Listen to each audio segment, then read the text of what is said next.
Well, my friends, how are you doing? Welcome to PMP 2024 Live. It's always a pleasure to be with you, those of you who are on the journey to getting certified to being a PMP. And for those of you who are already certified, I'd like to say a massive congrats to you. Really excited to be able to meet with you once again. So don't be a stranger. Let me know where you're calling from or where you're listening to me from. And for those of you that may have any questions, now's a good time to begin putting the questions in. But the purpose for our meeting today is to once again realign your journey towards PMP exam success. Okay. I know lots of you have plans to get certified in 2024, but it's important that you be focused on the right direction. All right. Because this PMP exam, when you look at it, it's full of content. It has so much information in it. So you need to be focused, my friend. You need to be laser focused on what exactly you're doing at every step of the way. Now, the easiest way is this. Number one, understand Agile. Please understand Agile. I know there are lots of courses out there. They're very heavy in the predictive piece, but they're not heavy enough in the Agile piece. And therefore, when people get on the exam, they don't understand the questions. Let me be perfectly clear about the questions, how the questions are posed. The questions are going to ask you, you are a project manager. It will always tell you who you are. You're a project manager in a project. You're doing this, that, or the other. You encounter a situation. What should you do next? But not just that. In the answers, you very well could have a blend of agile and predictive answers. And it doesn't mean you should choose agile all the time or predictive all the time. It depends on the way the answer is crafted. So my recommendation to you, number one, if you have this book called the Agile Practice Guide, read the book. If you've been for one of my courses and you have Agile book, this one, if you have Agile Principle Run and Cut, please read the book. In fact, I mean, you can see the relative size, right? This is great. This goes deep. This brings you into the discussion like from a layman's perspective. So if I were you, you can get this on Amazon. You can get this everywhere books are sold, pretty much this as well. So I would recommend, if you are weak in Agile, beef up your Agile understanding to the point where you know pretty much where the question is going, right? You got to know from an Agile perspective the values, the philosophies, the thought processes, like just vanilla flavored values. Know your values really well, right? Just know through this work, we've come to value individuals and interactions over processes and tools, work in product over comprehensive documentation, customer collaboration over contract negotiation, responding to change over following a plan. And even though there's value in the items that we just kind of discredited, we value the items on the other side more. That's what you need to be thinking. Then you go over to the principles. Okay. So I'm going to walk you through a little bit of Agile tonight, just to make sure you're on that wavelength. When I'm done with Agile, I'm going to tell you what next to do with Agile. And then I'm going to go into the predictive and then the hybrid. So this is probably going to take about an hour. We might be fortunate to get done quicker, but I want us to jump straight into the discussion because there's a lot for me to show you in this world of PMP. And this first piece is a slice from my course that I call Agile for Practitioners. My buddy Roy and I put this together, and it has helped PMPs across the world ace their PMP exam. So I'm just going to give you a quick little slice of Agile for Practitioners tonight. Let's jump straight into a few little introductions. So that's me. That's your buddy Phil. And I got certified in 2005. And since I got certified, I've been helping people across the world come from an engineering background. I'm one of those who escaped, who ran away and went into a different world of project management, trained many organizations, as you can see on the screen, many government entities, and so on. But let's jump straight into why agile. Why agile? I like this quote from Leon Meganson. It says, "It is not the strongest of the species that survives, nor the most intelligent, but the one most adaptable to change." It's all about adaptability, my friend, isn't it? You might recall on page 14 of the Agile Practice Guide, the Stacy model. Stacy model is a great representation of different spectrums where you can be either in an agile setting or in a more simple predictive setting. The summary is you don't have to be agile in practice every single project. For example, you don't have to use Scrum on every single project. You don't have to use Kanban on every single project. Imagine a nuclear plant shutdown.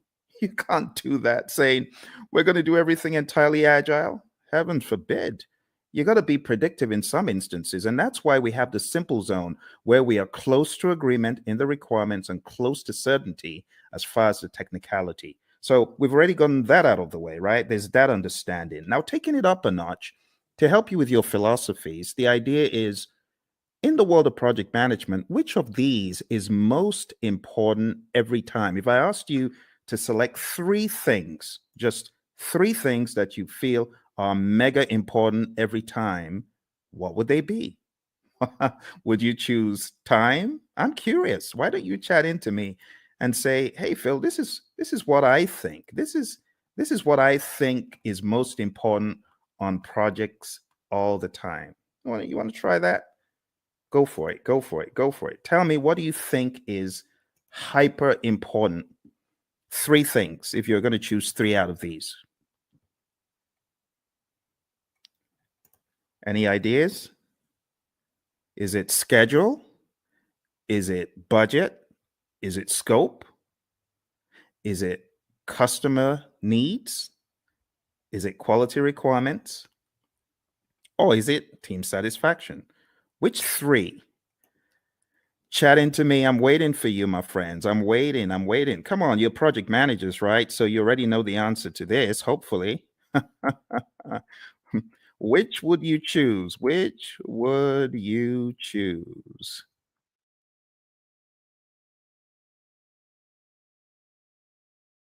All right. Which would you choose? Everyone's trying to be all cute here. All right. Well, what I would choose is probably not the first one because delivering on schedule, if I don't deliver quality, is going to be frowned on. Don't you agree? If I delivered on schedule, but my customer is not happy, what good is that? Right? What about delivering on budget? You deliver on budget, but your customer is not happy. You got issues. You see where the train is going now? So, in order to answer this question, you need to ask, what about the customer? That needs to be actually one of the first things, but it's not the first thing that you think about. You know, the very first thing you should think about? The very first thing you should think about is the restaurant analogy.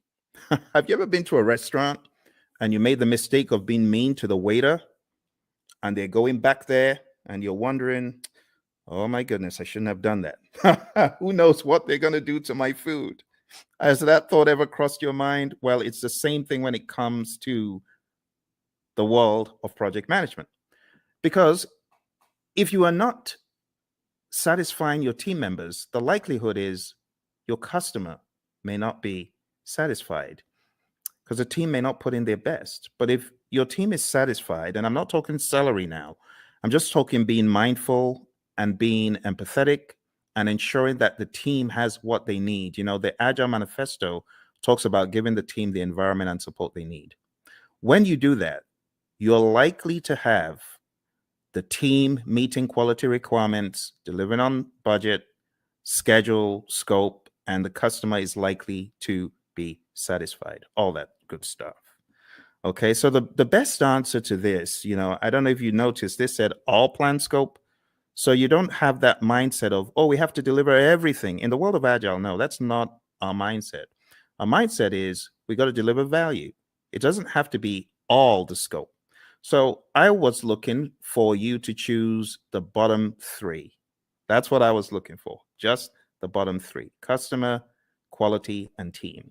Now, moving on to the next part where we're going to go pretty quick. This is what I was talking about, right? The Agile Manifesto values, which I've already covered, and then the Agile Manifesto principles. I'll just summarize them. Number one, customer obsession. Number two, welcome changes, even late, for the customer's benefit. Number three, deliver working product frequently. We want this to be shorter than 2 months because things change rapidly. You want feedback. You want to put it back into production. You want customer engagement. If it's far beyond 2 weeks, your customer may be disengaged. Number four, business people and developers working together daily. Number five, building projects around motivated individuals. I mean, that's common sense. No one wants to build a project around a demotivated team, right? Number six, face-to-face conversation. Now, this is very debatable because today everyone's on Teams, everyone is on Zoom. So, when it comes to efficient and effective, we got to be careful in 2024. But for the sake of your exam, just go with number six as it's written. Number seven, working product, the primary measure of progress. In the world of Agile, we don't do all those percent completes and statuses, right? In this world, Agile processes promote sustainable development. I call number 8, don't kill the team. The don't kill the team principle. Number 9, continuous attention to technical excellence and good design enhances agility. Number 10, keep it simple, sir. Keep it simple, sister. Number 11, the best architectures, requirements, and designs emerge from self-organizing team. Just leave the team alone. Let them do their stuff. You hired adults. You hired experts. They'll get it done better than when they were meddled with. And number 12, at regular intervals, the team reflects on how to become more effective. They tune and adjust their behavior accordingly. Doesn't always have to be the retrospective. This could be just a way of life, a day-to-day philosophy. And that's the Agile Manifesto. You do really need to know this well before you exam, okay? Now, let's go a step further. There is one more thing in the world of Agile that I like showing, and that is a difference between the predictive thinking, which is encapsulated on the screen right here. You can see in the traditional world, scope is fixed, but in the world of Agile, what happens? We flip the triangle on its head, and scope is now flexible, right? What is fixed is we have a fixed time box, that's schedule, and then we have a fixed budget, team size. So don't forget these core things about the world of Agile. Finally, before we get out of Agile, I just want to remind you, because I know a lot of people fight this one. The most popular Agile framework is Scrum, okay? If you haven't read the Scrum Guide, you should. Go to scrumguides.org, download it, read it, right? Scrum is a lightweight, easy to understand model. It's based on 3 pillars of transparency, inspection, and adaptation. This is a sequence of activities. What happens? Number 1, we have a product backlog, and it's a list of all the things our customers want. Then we have an event. It's called sprint planning. Sprint planning is where we meet to decide what we're going to get done in the sprint. As a result of that meeting, we get a sprint backlog. Once we get our sprint backlog, we then have our marching orders. We are already in the sprint, technically, once we start the sprint planning event. But the next event that happens is the daily scrum. The daily scrum is something that we do every 24 hours. Don't say, oh, we do a weekly daily scrum. No, that's not a daily scrum. It has to be daily. So the daily scrum is where the team meets. They meet as a sync up meeting. It is not a status meeting. Please don't choose that on the exam when they give you the trick question that says the daily scrum is a what? Don't choose status meeting. It's not a status meeting. It's a planning meeting. It's a sync up meeting. There's a difference. So it's not status. Don't think status.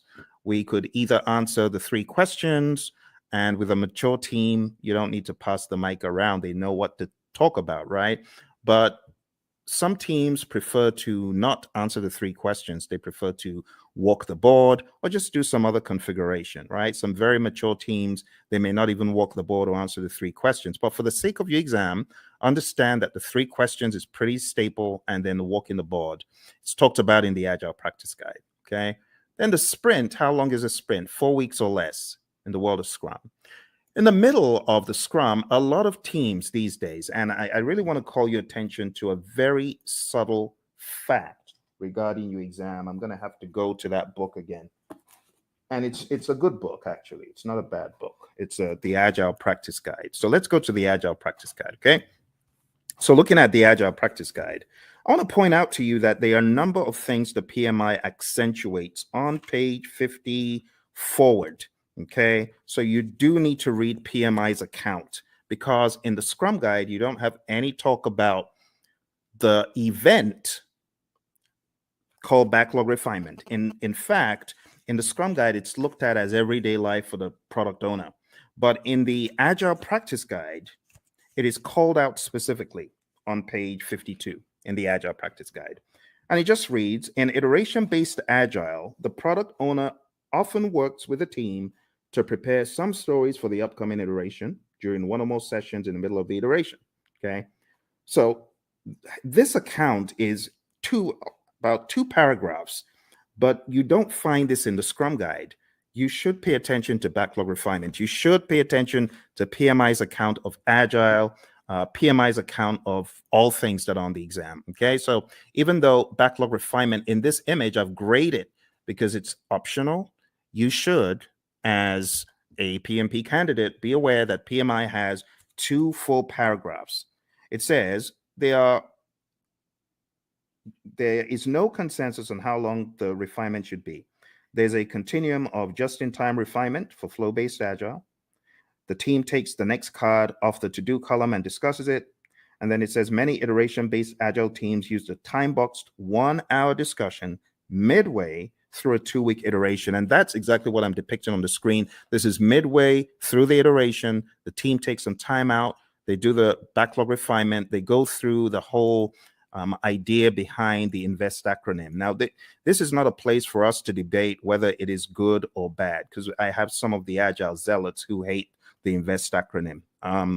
Don't listen to them. What do I mean by the INVEST acronym? Independent, negotiable, valuable or vertical, estimable, small enough to fit within a sprint, and testable. You want to make sure that your backlog items are indeed ready. Okay, like I said, various schools of thought are against the INVEST acronym. But when we talk about the refinement, when we talk about the definition of ready, it is important you understand and have some sort of guardrail framework to help you. So this helps achieve definition of ready. Okay. If the story fails to meet one of these criteria, the team may want to reword it or even consider a rewrite. So this is the INVEST acronym. When we say a story is ready, it means ready for us to work on. And in your backlog refinement sessions, you want to work on getting your stories to a definition of ready. Okay, it's just that simple. When you get certified, you can, join the debate about whether backlog refinement should be done with the INVEST acronym, whether definition of ready is good or bad.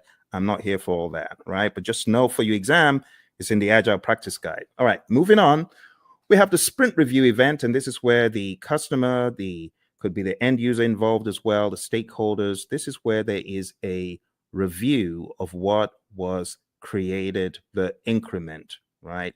And just be aware that the sprint review event is not a gate before you can release value, right?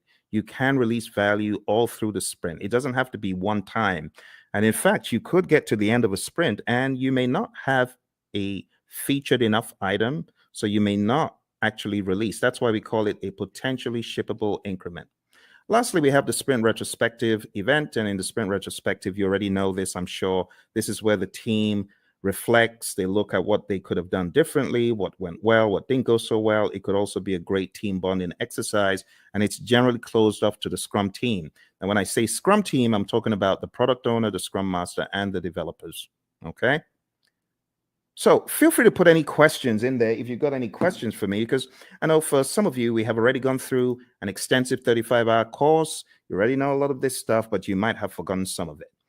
For your exam, you got to understand the roles really well. The product owner role, I highly advise you to dig into PMI's Agile Practice Guide and understand their perspective of what this role does. I also advise you to look into the Scrum Guide to get a better idea of the product owner's role. I call the product owner the Chief Value Officer.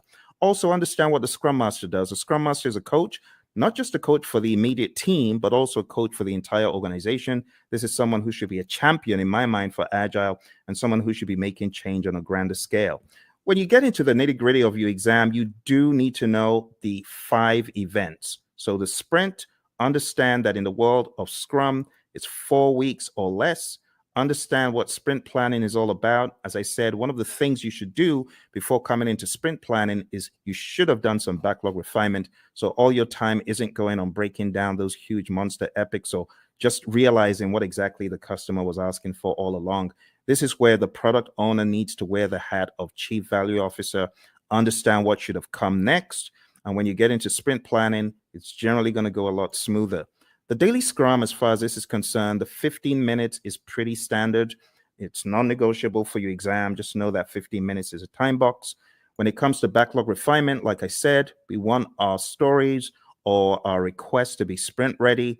Again, in industry, there's the debate of, well, stories aren't needed in Scrum. They're not in the Scrum Guide. Yes, but for your exam, understand what stories are. I have to say these things because the landscape of Agile is changing very rapidly. When it comes to the sprint review, it's showcasing working product to the stakeholders. It's important that we don't relegate it to just a mere demo, but we see this as a working meeting. We can use this meeting to discuss metrics, what was not done and why. Delivery team demos the working product. The customers may even test it out. Physical products. We have a client of ours who had this physical autonomous vehicle, and customers could get to actually test out such things in a demo. All right. And then the retrospective, like I said, it should be a safe space. You want to understand what worked well, what didn't work well, and you could have some items that you take back to put into the product backlog for the next sprint so that you can improve on those items. But this is not mandatory. It used to be, but it's not mandatory anymore. Okay, a few quick memory joggers. A list of some of the long list of requirements, only those to be done in a sprint. Okay, I'm going to move very quickly. So these are just joggers for your memory, right? Since it says some, it is not talking about the all-encompassing product backlog. This is just talking about the sprint backlog. What about this one? The product backlog is prioritized and owned by whom? Okay, I've already given you the answer to this earlier on. So this is talking about the Chief Value Officer, aka product owner. All right, how about this one? The first event of a sprint is what? Okay, if you were listening in the beginning, you would have gotten that it's the sprint planning event. All right, let's go to the next one. The average length of a sprint used in most firms. If you use the world of Agile philosophies in your firm, you probably know the answer to this one. All right, so the best answer to this, my friends, is not the 1 month. I said 4 weeks or less, but in industry, the sweet spot is 2 weeks. All right, let's move on to the next one. The end result of the sprint is known as what? What do you call the end result of the sprint? All right, so I've abbreviated it because I really want you to think. I really want you to be on your toes thinking about, okay, what are we talking about here? So here we're actually talking about the increment. Now, you can eliminate 1, but you're left with 3. It's definitely not the Project Management Institute. So the best answer that I would have expected you to choose is potentially shippable increment, PSI. Majorly because it may not be featured enough. All right, so PSI is the answer to that one. Okay, PSI. Okay.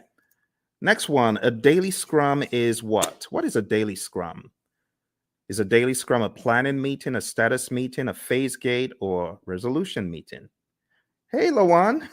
Lawan, good to see you. Lawan is one of our PMP gurus. She's already certified. And Lawan's got some other certificates, haven't you, Lawan? So very nice to see you. Nice surprise. What are you working on now that you're a PMP? Tell me what you're working on. I'd love to know. All right. So the daily scrum, Lawan said it's A, and she's correct. It's a planning meeting. We don't want to think of it as a status meeting. That will be an immediate 0. So don't do that. All right. Next one, priming the backlog and preparing it for the next sprint through discussions and reprioritization actions is what?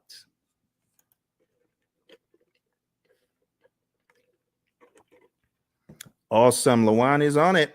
She is on it. She hasn't forgotten it. Not missed a beat. Thank you, Lawan. The best answer to that is indeed what you chose. The answer is backlog refinement.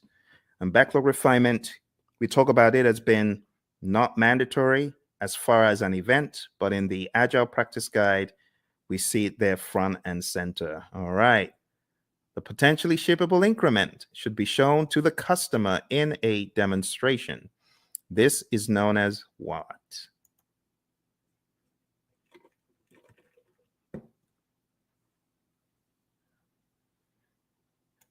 All right. So even though we call it a demonstration, it's not just that, but the best thing that we were looking for here is option C, sprint review. Now, again, just so you know, there's a lot of controversy in the world of Agile and Scrum when you call the sprint planning or sprint review or sprint retrospective a ceremony. You may get a wrist slap from some of the zealots. I don't care. Whatever. It is what it is. A lot of people call it ceremonies.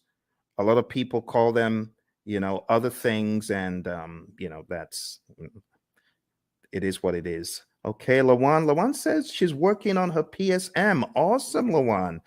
I know that you've already taken a lot of Ken Schwaber's PSM pre-test, so just keep doing that. And honestly, his site is probably the best place to be to just keep taking them over and over again, reading the Scrum Guide over and over again, and listen to our audio, because we've got audio out there on our channel, as you know.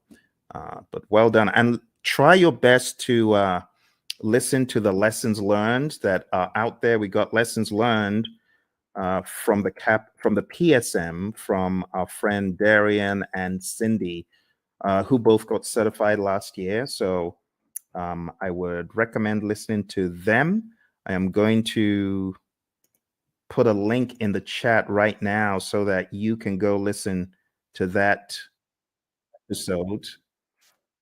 You can go listen to that episode and get some wisdom from both of them. They both got certified less than a year ago for the PSM. All right, well, let's move on to the next one. The Scrum team should spend time in self-reflection and checking itself for optimization and improvements. This is known as what? Another very easy one. You're welcome, Lawan.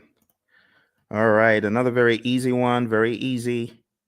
Obviously, you know what we're talking about here. We're talking about the retrospective. Brilliant. All right, another thing that you should be aware of is just the terminology when we go through the product backlog. We have different terminologies. We have the product itself. We have the epics, features, stories, and tasks. And I just use a silly little mnemonic. I just say Phil eats fries sometimes on Tuesdays. It's my mnemonic. You can use that to remember. And here's an example of how the backlog could be broken down, right? Epics, huge chunks of functionality. Features, a group uses stories together for release. It's a sensible way of releasing stuff, release like stories. And then we have tasks, which are not in the product backlog, by the way. At best, these would be in your sprint backlog, but you have a lot of mature teams who don't even put that level of stuff into their backlogs. So at the end of the day, you would have a breakdown that looks something like this, right? You would have the product broken down into epics. Here's an example of PBIs for a website, and I will zoom in so you can see the intricacies here. So it looks very much like a work breakdown structure, but don't get it twisted. It's not a work breakdown structure. This is a product, right? Product breakdown. It is not a work breakdown. Okay, so this is the general idea. epics, features, stories. You can see we have the core website functionality broken down into the UI, and then that broken down progressively into more levels of detail until we get to a task level. Okay, and then here you can see the UX, content and user experience broken down into smaller pieces as well. Those would be at the feature level, and these story level, ultimately the task level. And we don't want to make this a religious thing you do in the world of Agile. It's not. It's just logic on how you break down your backlog, right? So your product backlog, you have big boulders, big chunks. Here's the general idea. When you're working on your product backlog, it's like an iceberg, right? You got this big old iceberg at the bottom. You got to break the iceberg into smaller pieces. And those smaller pieces, that's what floats up to the top. And that's what gets done.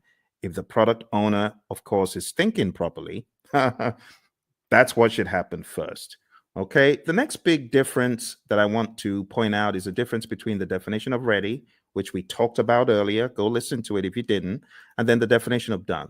Definition of done is an agreed upon set of items that must be completed before an increment is considered complete.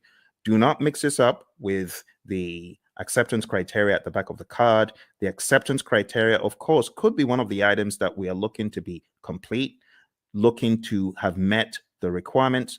But at the end of the day, the definition of done is not just one thing, it's a number of things. And it's on a case-by-case basis, depending on your industry and depending on your unique situation. But just remember that the definition of ready and the definition of done are different things. What drives Agile is a concept of value delivery. So you want to make sure you're delivering value to your client. Value should be the number one thing. Another thing that we joke about in our class is the concept of food, because we know people love food. But imagine if you went to a five-star restaurant and you wanted the dessert and someone said, no, you can't have the dessert. You got to eat the greens. Well, as an adult, you can appreciate that. But what if you were a kid? You wouldn't. In the same token, our customers, they have things that are near and dear to them, like dessert. And we say, give them the value they want first. Don't withhold the value from them. Because they won't be happy if you withhold the value from them. If you gave them the value, then they understand you get them, right? You totally get them. So how do you order the backlog? The different ways of ordering the backlog, but one of the philosophies is to understand the concept of doing the big, hairy, audacious things first, right? The high risk, but high value. So always think, what is high risk? What is there a high risk and a high value on in this project? If there's a probability that you won't get a high value item done, that could be bad. So what should you do? This is just basic project management common sense. Do the riskiest stuff first. And if you do the riskiest stuff first, there's a likelihood that you will at least get them done. If you don't do the risky stuff first and you do it last and then you don't get it done and the time box is over or the number of iterations you promised is over, that's no good. So we often say high risk, high value first, low risk, high value next, low risk, low value next. And then why do you even want to do those in the top left quadrant? Why do you want to do high risk, low value? It doesn't make sense. There's so much risk in it. Low value, it could actually tank the entire project. All right. So we're not saying this is the only way to think, but we're saying start off by looking for the high value stuff and then look for the riskiest of the high value stuff. There are other instances where you could prioritize based on other items such as urgency, cost of delay, weighted shortest job first. There's so many things you could think about.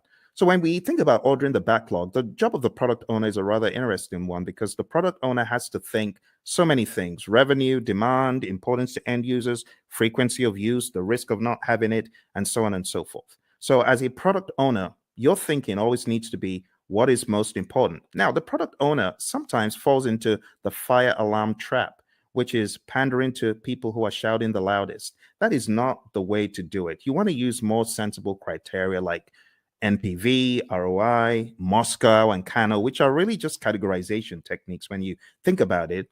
Weighted shortest job first could be another one, and the risk-adjusted backlog, the concept of the risk-adjusted backlog. So there's so many pieces that you need to master for your PMP exam, but ultimately, you're going to understand that Agile is front and center, because I cannot tell you how many people have cried, my Agile was so huge on the exam.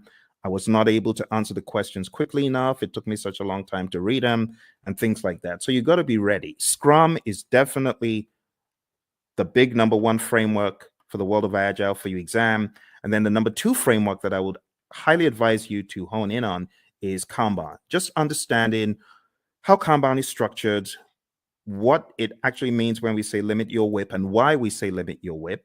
Understand what a board could look like when you have the WIP limits up top there. Understand what it means when we say the lead time, the cycle time, and things such as that. And understand this concept, because while it may not be tested on the exam, it's good to have the Agile philosophy of there's a cost for delaying delivering value to your customer. If you're not delivering value quickly enough, then your customer could tank. Your customer could fall off the radar. Your customer could go out of business. So we want you to have that mindset, okay? And last but not least, I'll just say have a mentality of the shuhari, right? Alistair Coburn brought this into the world of Agile from the world of Aikido, and it's just a great philosophy to understand. You got to go through a period of blind obedience. So I remember when the PMI Phoenix chapter brought the whole CSM bandwagon to our chapter, and I was one of the people who jumped on it. And our trainer was receiving a lot of consternation. Tom Meller was receiving a lot of consternation from the PMPs because they felt, what is this? This doesn't make sense. Why should we do this? Don't criticize our project management and things such as that. But blind obedience is best. Honestly, if you're coming into the world of Agile, just leave all your predictive stuff at the door, because I was in the world of predictive for eons, but I had to embrace, as they say in the military, embrace the suck. I had to embrace what Agile was bringing, the change in mindset. And not until I embraced it and I went fully in did I fully get it. So the blind obedience stage is really important. After the blind obedience, you get to the heart stage, consciously moving away from the rules, detaching, breaking free.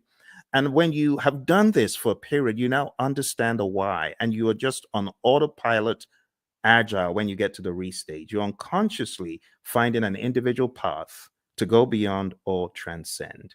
So, my friends, for your exam, this is the first piece that I wanted to introduce to you because Agile is big. It's really big. Now, if you haven't already realized, your exam is going to be based on people, process, and business. And people, process, business could cut across the world of Agile, or it could also cut across the world of predictive. Yes.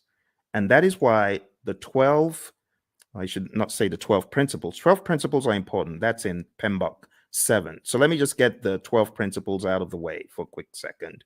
12 principles. Let's talk about that. So for those of you that haven't read about the 12 principles, I want you to download a PMI PDF. I'm going to try to put that PDF in the comments below. So PMI 12 principles. I'm going to share a very, very helpful PDF because it could help you. Like if your exam is tomorrow, you obviously aren't going to have time to read this book, even though it's not as big as the 6th edition, but it's still a significant effort. But maybe, just maybe you could go through the 12 principles in this PDF. So let me show you what is in this PDF. And this will be a very quick run through because the philosophies are quite important. Okay, so let me share this with you. The philosophies in the 12 principles. Let's go very quick. So you can see the 12 principles over here, right? You can see stewardship, team, stakeholders, value, and so on. Let's start from stewardship.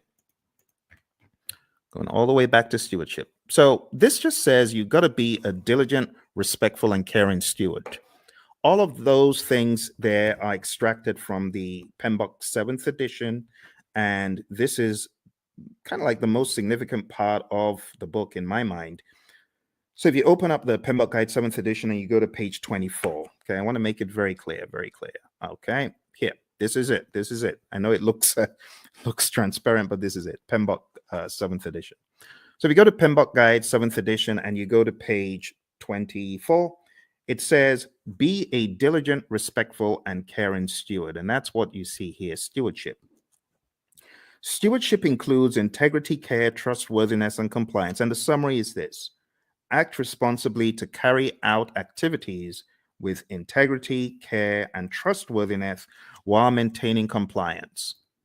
And that's it. Let's go to the second one. Number 2, team. So if you follow me to the next one, page 28, it just says project teams are made of individuals who wield diverse skills. And the summary is create a collaborative project team environment. That's the summary. All right. Next, we go to stakeholders. And the principle about stakeholders is one of collaboration. It just says effectively engage with stakeholders. Number 4, value. I've already talked about value today, and this just espouses that same idea. Focus on value. If it's not valuable, don't do it. Continually evaluate and adjust project alignment to business objectives and intended benefits and value. Systems thinking. Always see the big picture. It says recognize, evaluate, and respond to system interactions. That's that one. Going over to leadership. Leadership is all about being bold, taking those leadership decisions, making them, it says, demonstrate and adapt leadership behaviors to support individual and team needs. So here, I would say definitely know the Hersey-Blanchard model, the 5 stages of team development, things like McGregor's theory, Herzberg, Vroom, McClelland, all those, you should have an idea about those. But understand that leadership is all about influence. There's a difference between leadership and authority. You got to know that, okay?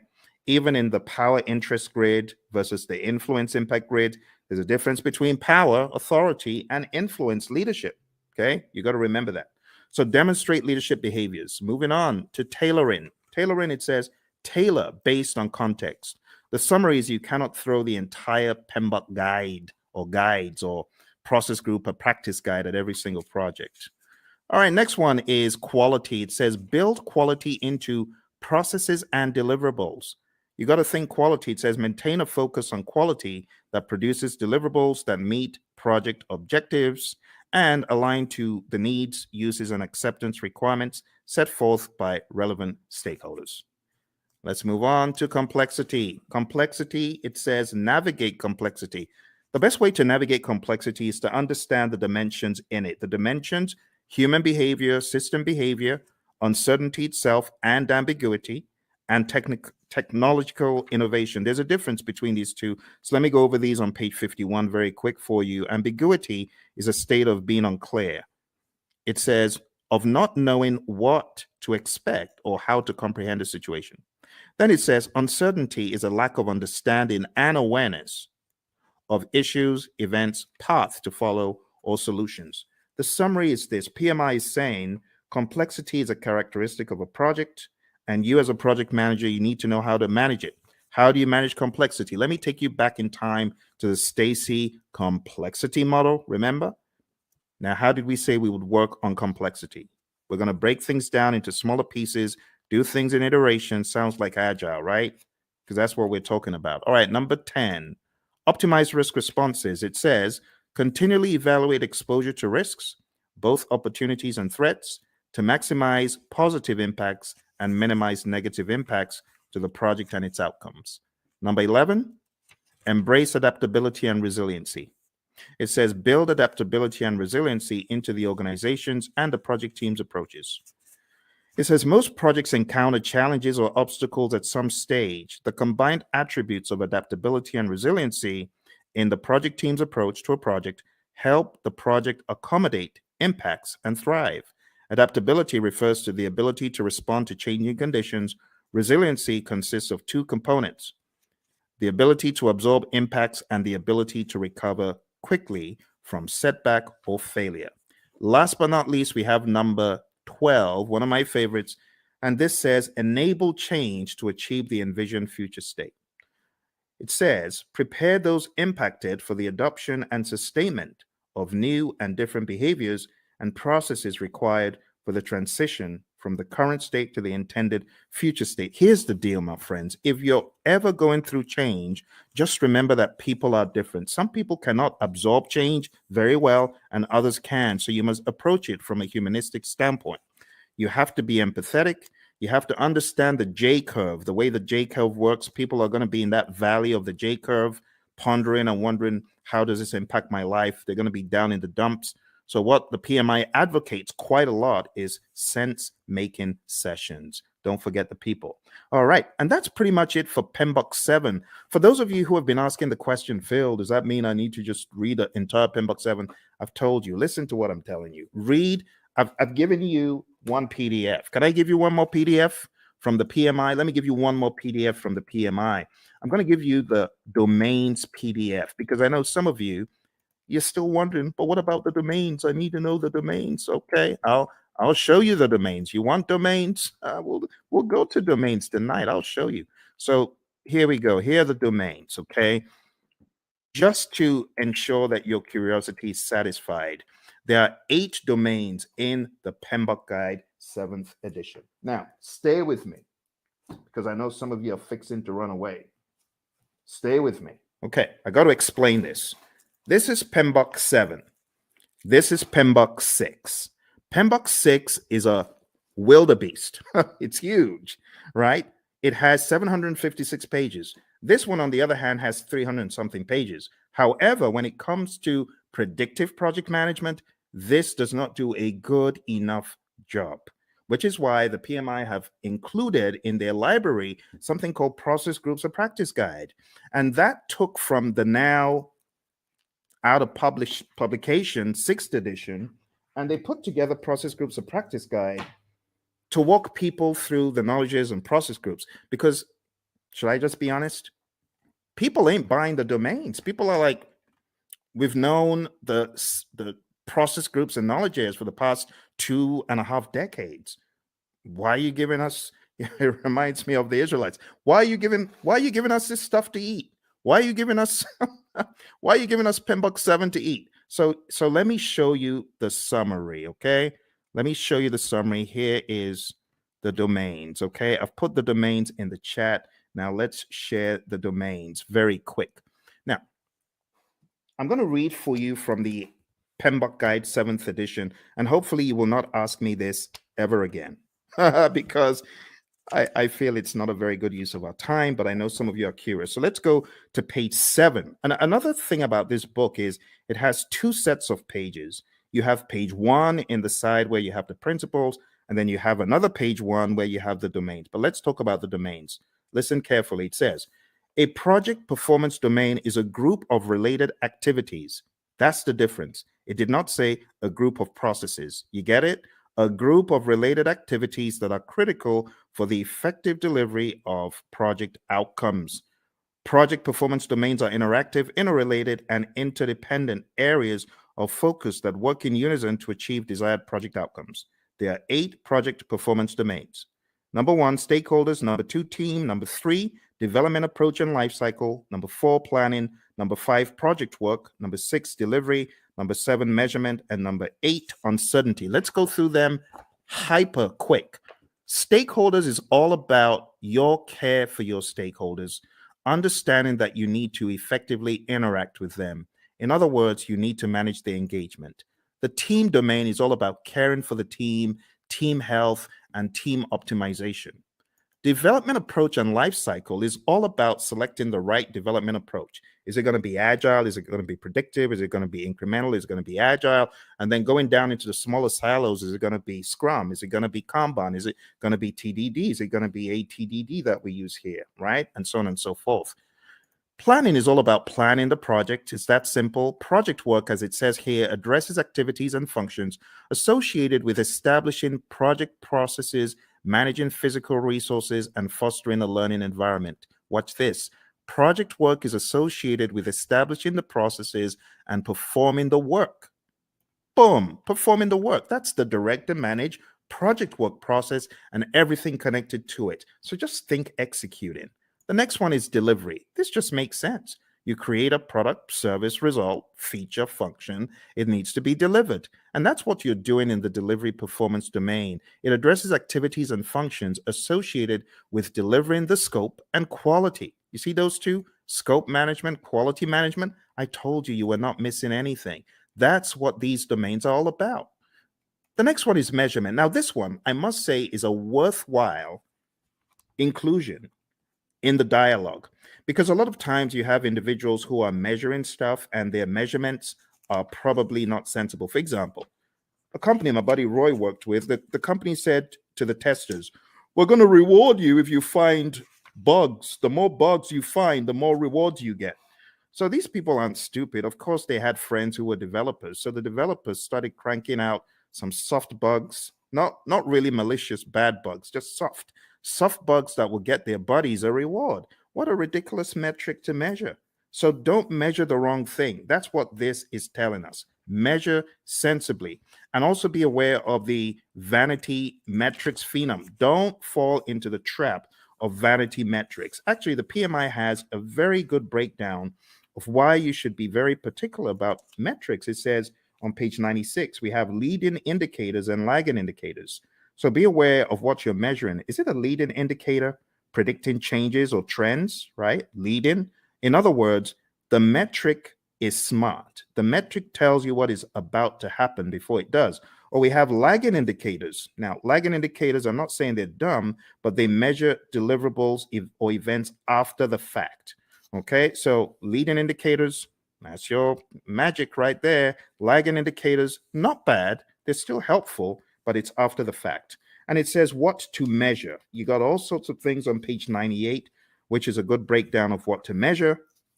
We go into the concept of baselines, business value, net promoter score, mood chart. I would highly advise at least understand some of the basic metrics in project management, just in case they come up on your exam. So benefit cost ratio or cost benefit ratio, MPV, net promoter score, which is a measure of how happy your stakeholder is or willing to recommend your products or services to others, mood chart, and what else? That's pretty much it. There's some very good stuff here. So if there's one of the domains that I am excited about, I think it's this one. This is definitely value to the project management narrative. On page 112, we have my favorite, the vanity metric, a measure that shows data but does not provide useful information for making decisions. Has someone ever told you to gather data and measure stuff that is just worthless? You know, for example, measuring page views of a website is not as useful as measuring the number of new viewers, because you could have had one viewer go in there 1,000 times, if you get what I mean. So just that whole idea is what we talk about in the measurement domain. Last but not least, we have the uncertainty domain. And it just says projects exist in environments with varying degrees of uncertainty. In that vein, the project manager needs to have a plan, a mousetrap for how to measure the usual suspects. There are 5 of them. Uncertainty, a lack of understanding and awareness of issues. Ambiguity, a state of being unclear. Complexity, a characteristic of a program or project or its environment that is difficult to manage due to human behavior, system behavior, and ambiguity. Volatility, and then risk. And honestly, that's it. That's it for your 8 domains. We don't really have to go any further. It would be a waste of time. Now, if you have any questions, I would love to answer your questions. We're going to be hitting about an hour very soon. But before we jump off the call today, there's one more thing that will be in order. And what I want to do next is just talk about the world, the deeper world of project management by going into, it's the grid. Everyone's like, oh my goodness, not that again. This grid is very important, my friends. It's important for your project management journey. I know a lot of people are not very keen on it, but trust me, you need this. You really need this. You really need this thing I'm about to show you. And it's the 5 process groups and the 10 knowledge areas. We have to go through it tonight. I couldn't let you escape without it. So I would like for you to get a pen and a paper. It's going to be a worthwhile experience. It's going to be good. Let's work on this together. And as I go through it, I want you to ask any questions. Okay, if you have any questions, now would be a great time to ask them. So in the world of project management, according to the PMI, way back in time, there are 5 process groups of project management, and they're just 5 buckets. I just call them buckets of things that need to be done in order for us to get project work done. And when I say project work, I'm talking more about the work that the project manager and the team are going to do to manage the project. You see, there's a difference between doing the work versus managing the project. You hear the PMI talk about a product life cycle. That's all about doing the work. But then there's talk about a project management life cycle, which is really code for the process groups. So if you're taking this exam, what is going to help it become easy for you? I heard this again from one of our latest PMPs. Shout out to Lily, who got certified about 4 days ago. She said the same thing. This will help your exam. Highly recommend that you watch this over and over again and you work with me. I am going to be typing in all of the process names and I'm going to be explaining them to you. All right. So why don't we get started with the first area of knowledge? Because we got, I prefer extra money in cash at the top, or I prefer eating mangoes chilled. And then we've got, I saw 6 chipmunks quietly roasting coffee, reading poetry stories. Or I saw 6 Cubans quietly rolling cigars, really puffing smoke. You choose whatever one you want. As long as you remember the 10 areas of knowledge, I'm good. Moving into each one, we have the very first, which is integration. I'm going to be making them a bright yellow as I go through. Hopefully I remember to be consistent with it. And in that way, you'll know which one we're on, okay? So right now, we're going into integration. Let's make it a bright yellow. All right. So in integration, the very first thing that happens is the develop project charter process. And in develop project charter, you are creating a document that authorizes the project. You, the project manager, could be working on this, but you don't necessarily have to, because if you've got a sponsor who is capable, they could create this by themselves. They don't need you to do it. But other times they may ask you to do it. In fact, in a lot of companies, the project manager creates the charter, the sponsor signs off on it. So you have to understand that dynamic. All right. Next, going over to planning. The next thing you do in integration is you develop the project management plan. And this is where you put the big plan together, because there's a lot of stuff that actually happens under the process that we're not seeing yet. There's stuff that happens under integration, and all of that rolls up, technically speaking, into integration at the end. We'll talk about that progressively. Next, going into executing, we have the direct and manage project work process. This is where the work is being done and the major output is a deliverable. So think about it. Everything that you're doing in project management, whether you're making a chicken sandwich or whether you're working on software or code or whatever, you will have the time when you need to do the work. And direct and manage project work is where the project manager is helping by directing and managing what needs to be done. Okay. From direct to manage project work, in addition to deliverables, we get something called the issue log, and we also get work performance data, which is just like you as a project manager, you are observing what is happening on the project. You know, you're observing how many widgets have defects. You might be observing which employees are unable to come in for work. We call that work performance data. The other thing that happens here in executing and integration is manage project knowledge. Okay, and then moving over to monitoring and controlling, we have a process called monitor and control project work. And this is where we are creating reports. We call them work performance reports. And the reports help understand the status of the project and so on. And the other thing that happens here is called perform integrated change control. And this is where you are reviewing the change requests that come in. The change control board is also involved. So you would review the change request as it comes in. If the change request is not in formal writing, you are encouraged to put it in formal writing. And then you review it, you do an impact analysis, and then you send that information to the change control board, and they can review the change request and decide whether it's going to be done or not. And then in closing, we have the close project or phase process. Close project or phase. And this is where you close out either a phase in the project or the project as a whole. Now, what I want to do right now is just comb through them in a little bit more depth. All right. We get a project charter from here, develop project charter over here. From develop project management plan, we get our project management plan. From direct to manage project work, we get our deliverables. From manage project knowledge, this is where we do our lessons learned. We get a lessons learned register. From monitor and control project work, we get our work performance reports. From perform integrated change control, we get our approved change requests. Remember, we could also say the change log is technically an output from here. But remember, your exam is not based on all these inputs, outputs, and stuff. They just help you understand the flow. It is important for you to understand the flow, my friends. And then we have close project or phase. So closing out the project or a phase in the project. This is where we have a final product, service, or result transition as an output. We also have a final report as an output.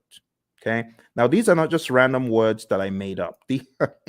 These are indeed things in the PMBOK Guide 6th edition and things that are helpful for you to know as you traverse the landscape of project management as you prepare for your exam. Okay. All right. I hope that makes sense. Do send in any questions if you have questions. So that's the first knowledge area. Now, everything that happens under integration, you got to look at it like this. Look at it like this. All this stuff under rolls up. All the stuff under rolls up, technically speaking. Now here, I know we only have one process here, but technically speaking, what you have in identifying the stakeholders, you want to make sure the stakeholders buy into the charter. All the stuff you have here in planning is going to add up to your project management plan. All the stuff you do in executing is pretty much governed, talking about governance from an integrative standpoint. Everything you do in monitoring and controlling is governed up here because all you're checking to see if you're going according to plan in all the knowledge areas is governed at a higher level in monitor and control project work. And close project or phase, it just has that, okay? And that's the general high level idea. Now we're going to be going crazily quick, so I'm going to put the responsibility in your court to tell me to slow down or stop because I'm just going to go pedal to metal from here, okay? All right. So draw along, follow along. It will be a good exercise. Going into planning, we have plan, scope, management as a process where we decide how to manage scope. Then we have collect requirements, where we are collecting all the requirements, functional requirements, business requirements, and so on. Then we have the define scope process, where we create the project scope statement, which has all the inclusions, exclusions, detailed deliverable description, and so on. Then we have create WBS, which is where we create the work breakdown structure. Then we jump across to the monitoring and controlling process group. And here we have two things. We have validate scope. This is where your customer checks the product, service, or result. And then we have control scope. And this is where you, as a great project manager, you're controlling the scope, making sure people aren't adding extras. Okay, good. Let's move into schedule management. In schedule management, the first thing that we have here is plan schedule management. Plan schedule management is where you create a plan for how to develop and manage the schedule. Then we have define activities, where we list out the activities that need to be done. Sequence activities, where we put the activities in order of occurrence. And estimate activity durations, where we decide how long each activity will take. And then we have develop schedule, which takes everything into account. And voila, we have our final schedule, right? We also from here have our schedule baseline. Just to make sure you understand the difference, There's a difference between having a project schedule, which is a living, breathing schedule that you update just sensibly as a project manager, versus the schedule baseline, which is a particular version of the schedule etched in stone. So there is a difference between the schedule baseline and the project schedule, and it helps to know that. Last but not least, on the other end of the spectrum, we have control schedule, and this is where we ensure that our schedule is going according to plan. Okay? Be sure to ask any questions. If you have questions, I will be moving a lot quicker from here. Going into scope, we have three things we do. Three things in planning and one in the monitoring and controlling section. Here we plan cost management, and that's where we plan how to manage cost. Then we estimate costs. We estimate the cost for each line item, each task. Then we have determine budget. And this is where we roll all the task costs to a final total amount. And then lastly, here we have control costs. And this is where earned value lives. Now, when I say where earned value lives, this is where we use the earned value metrics. The earned value metrics could help us see trends where we're likely to end up, or previous performance across schedule and cost and even scope. Just remember for your exam, you need to remember SPI, CPI, CV, and SV. You need to remember that they all start with EV. They all start with earned value, right? That's an easy way of remembering. If it's a variance, what do? You subtract. If it's an index, what do? You divide. So that's another quick tip. And then if it's schedule, then if it's schedule performance index, plan value is the other thing. If it's schedule variance, plan value is the other variable. If it's cost related, actual cost is the other variable for cost performance index and cost variance. Okay, so let's zoom into that for the sake of those who may have forgotten.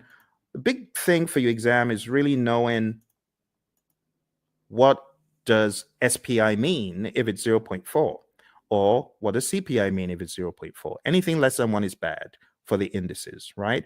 Greater than 1 means you're doing better than projected. Anything less than 1 is bad. Equal to 0 means you're equal to 1, I beg your pardon, for the indices means you're right on target. For the variances, if it's 0, it means you're on target. So if you have a 0 variance, that's good. If you have a negative variance, that's bad. If it's greater than 0, like if you have even a $5 cost variance or schedule variance, that means you are actually better than planned. Okay, so those could help you in your recall for the exam. I'm going to put them over here. I'm going to make them a little bit smaller because they're not really a process. It's just something to remember. All right, let's go over to quality. So in quality, we have plan, quality management, and we have manage quality, where we are actually carrying out our quality audits, manage quality. And last but not least, we have control quality. And in control quality, this is where we are actually checking the product, service, or result. Okay. For those of you just coming, we're doing an end-to-end coverage. It's a very rapid means for you to catch up on the PMP. Once this live stream is over, it is likely you will not see the video because the video will be pulled down. You won't see this video once it's over. So if you know you're not able to stay, unfortunately, you will not see this video afterwards. All right, let's come out. Let's go back in. All right, there we have it. So we've got plan quality management, manage quality, and control quality. Moving on to the next thing we're talking about, we're going to talk about resources. Moving on to resources, we have 6 things here. We have plan resource management. We have estimate, activity, resources, and those two happen in planning. In executing, as far as resources concerned, we have acquire resources, we have develop team, and then we have manage team. And what are the differences? In develop team, this is where our team goes for team building, They get trained, they get educated in project affairs if they need to, or technical things. And then in managed team, this is where we give the team feedback. And last but not least, here we have control resources. All right. If there are any questions whatsoever about what you get out of the processes, please ask.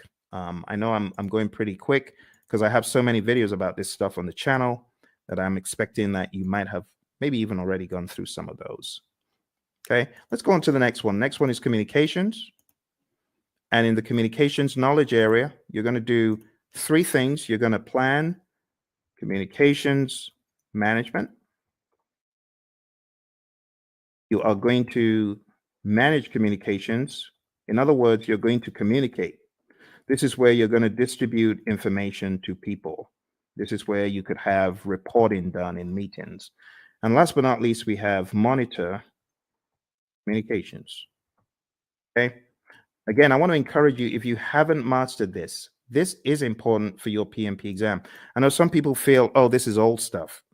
Trust me when I tell you, I cannot count how many people I've heard from that this helped them put the big map together. So I really want to stress, if you haven't mastered this, please spend some time in doing so. Okay. All right. Let's make these a little bit smaller because we got a really big one coming up. We got risk. Risk is a significant beast. It's very, very big. So let's go on to risk. And risk starts off, as usual, with plan risk management.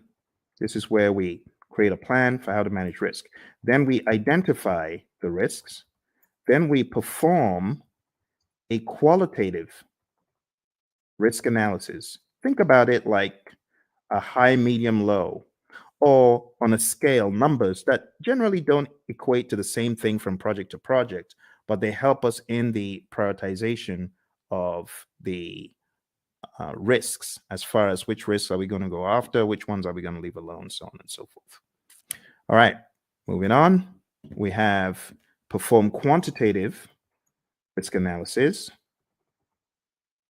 And this is where we analyze the risks from a numeric standpoint that is also dollar related or something quantitative like weeks. You could analyze from a schedule perspective, how many weeks, how many days, and that's an absolute. That is not qualitative. Or how much money is going to be the result of this risk as far as contingencies are concerned. This is where you're getting really into some hardcore amounts. The next thing that happens is called plan risk responses. And then we jump across to executing, and then we implement those responses. Okay, and last but not least, we have monitor risks. Now, when it comes to plan risk responses, again, I'm going to take some time out to talk about the A team, not Mr. T and the A team, but avoid, transfer, escalate, accept, and mitigate. Okay, so these five are your approaches for negative risk or threats. We also have another 5 for positive risk or opportunities, and I'm just going to put them here sneakily. I know it shouldn't be there, but I'm going to put them there because I want to share them with you. I call it EASEE, easy, right? Easy. It just stands for exploit, accept, share, escalate, and enhance. You got to know these really well. Look on the channel because I have videos. Avoid. Let me just blow this up a little bit so that you can see it a little clearer. Okay, let's blow that up. Okay, so avoid, and feel free to take screenshots. That's fine if you want to take screenshots, right? So avoid is avoiding the risk altogether, 100%. The risk doesn't happen or it doesn't impact at all. Transfer is transferring to a third party. Escalating is elevating the risk to either your boss because it's beyond your power or your authority, or you could escalate because it's affecting other parts of the organization. Accept is doing nothing. We have passive and active accept, and mitigate is reducing the probability or impact. On the side of the easy, which really should be here, but I'm just making this quick. The easy is for the positive risk. So you could exploit a risk that's 100%. That positive risk is going to happen, right? That's what we mean by exploit. 100% will happen.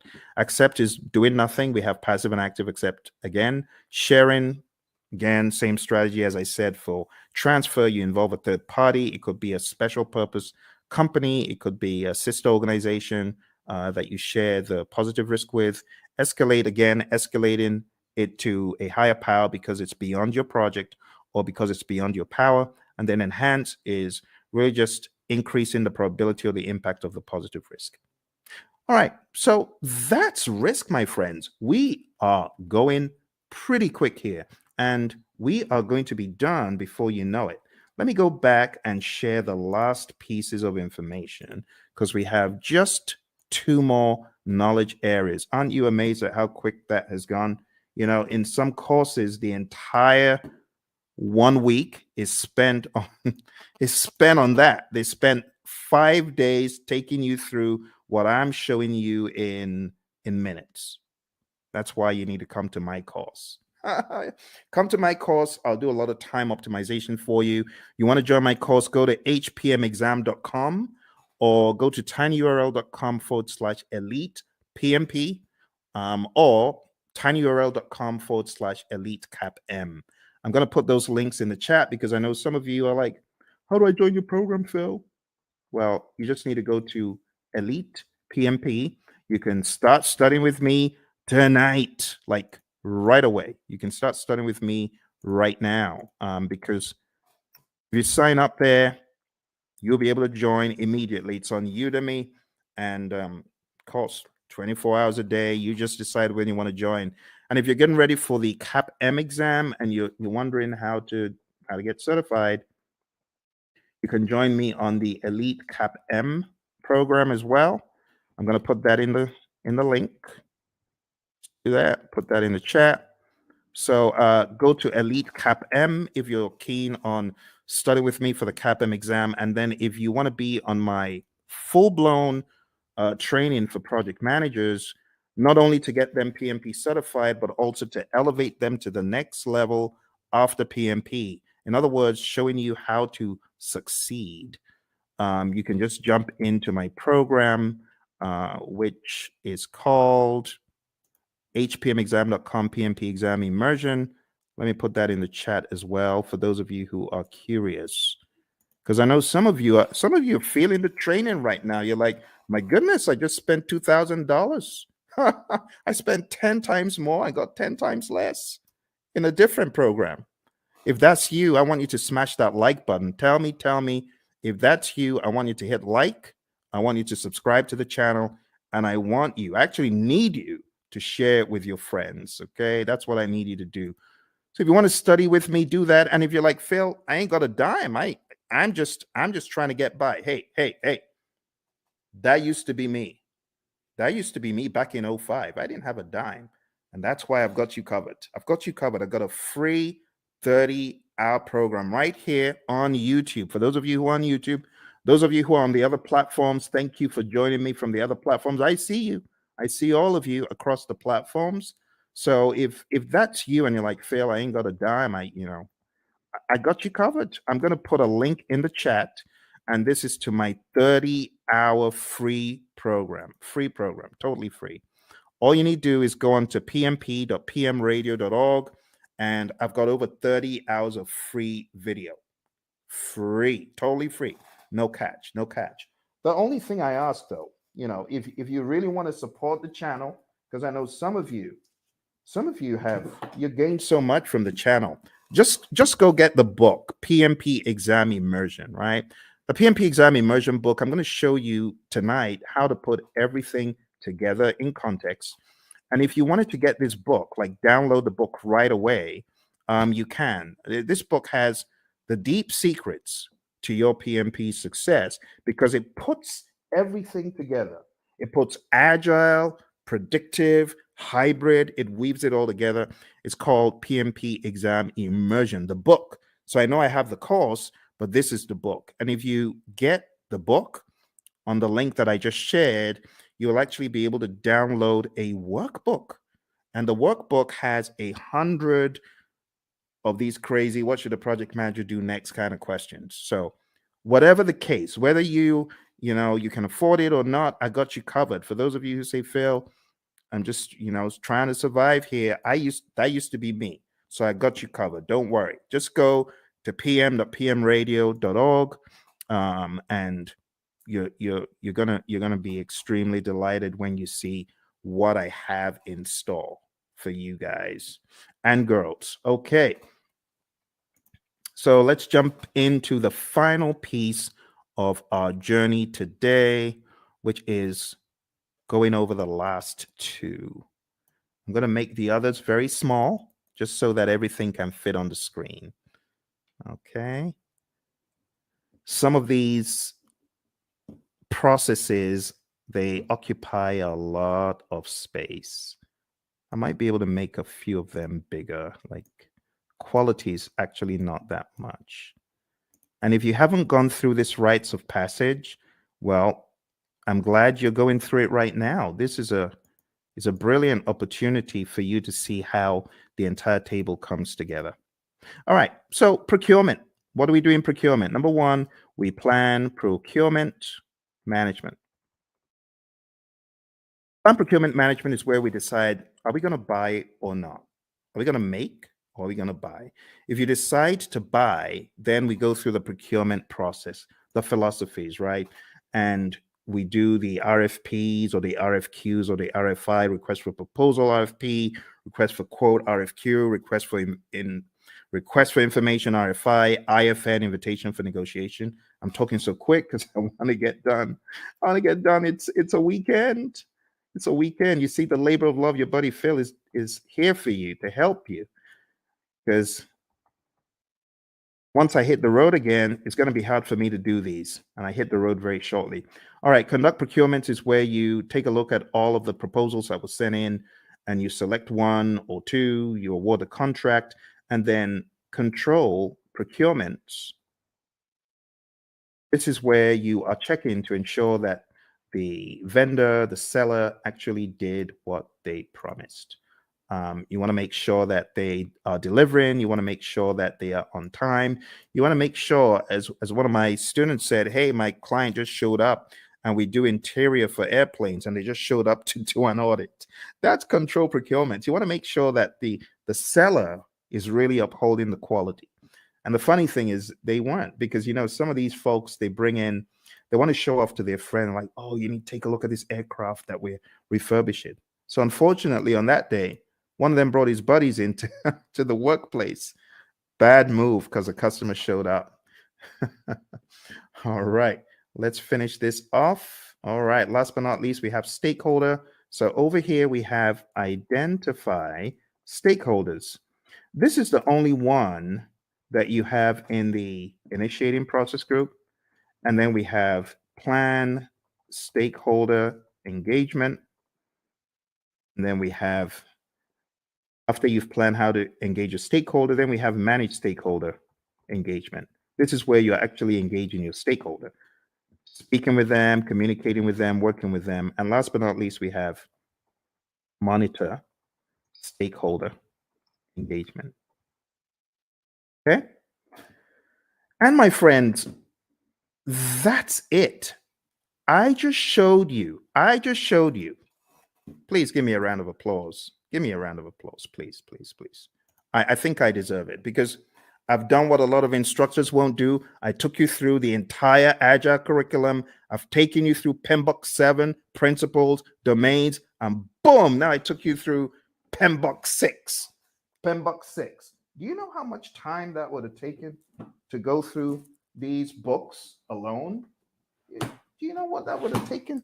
We went through this, we went through this, and we went through this. All in 1.5 hours. Please give me a round of applause. I need some likes. Like, please, please help me, help me. I know some people think, why is he asking for likes? I need your likes. I can't do this alone. I'm trying to help the world get PMP certified. You need to remember where I'm coming from. On my PMP exam, question 20, do you know what the time was? Question 20? I was 1 hour in to my exam on question 20. Think about it. If this exam has 180 questions and this guy's only done 20, how many hours does he need to finish the exam? The wise people would say 8 more hours. You're correct. It was a disaster. I had only gotten to question 20, 1 hour in. And this is a very good example of how not to take the exam. Don't take the exam saying, oh, I've got to answer this. I'm going to use all the time I can to answer this one question. No, don't do that. Don't do that. I was spending 3 minutes a question. How foolish. Instead of me to go with my gut and just keep mowing them down, just keep going. Even if you feel they're not right, you don't have the luxury of time. I've had a lot of students who say, Phil, I was shocked. I ran out of time.